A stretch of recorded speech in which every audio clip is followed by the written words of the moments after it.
আসসালামু আলাইকুম, শুভ সন্ধ্যা। চ্যানেল বাংলা 78 থেকে আমি মোহাম্মদ শিবির আহমেদ বলছি। যে যেখান থেকে আমার ভিডিও দেখছেন সকলকে আন্তরিক শুভেচ্ছা, অভিনন্দন ও ভালোবাসা। এখানে মানব জমিনে আরেকটি রিপোর্ট করেছে, যেখানে বলা হয়েছে অনুপ্রবেশ নিয়ে বঙ্গে বিজেপি তৃণমূল কংগ্রেসের বিতর্ক তুঙ্গে।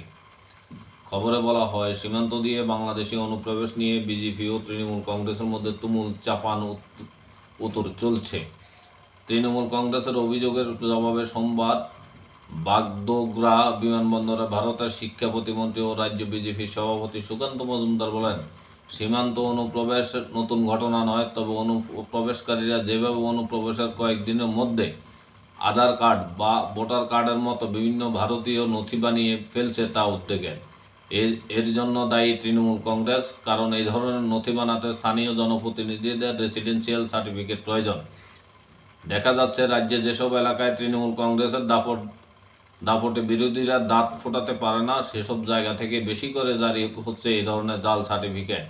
তৃণমূল কংগ্রেস নেতা তথা রাজ্যের পুরমন্ত্রী ফিরহাদ হাকিম বাংলাদেশের সীমান্তে দিয়ে অনুপ্রবেশ নিয়ে ভারতের কেন্দ্রীয় স্বরাষ্ট্রমন্ত্রীকে কাঠগড়ায় তুলে বলেন, সীমান্ত সুরক্ষায় আরও বেশি মনোযোগী হওয়া উচিত অমিত শাহের, কারণ সীমান্ত নিয়ন্ত্রণ করে কেন্দ্রীয় সরকার। একাধিক তৃণমূল কংগ্রেস নেতা এই একই অভিযোগে সোচ্চার হয়েছেন।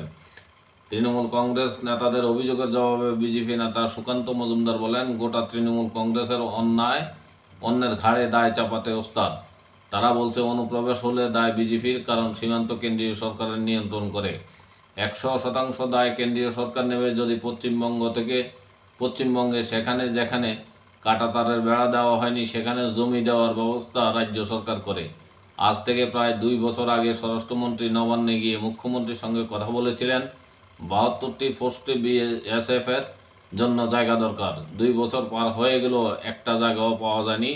এগুলো দিয়ে দিন, অনুপ্রবেশের 100% দায় নেবে কেন্দ্রীয় সরকার। এ ছিল অনুপ্রবেশ নিয়ে খবর।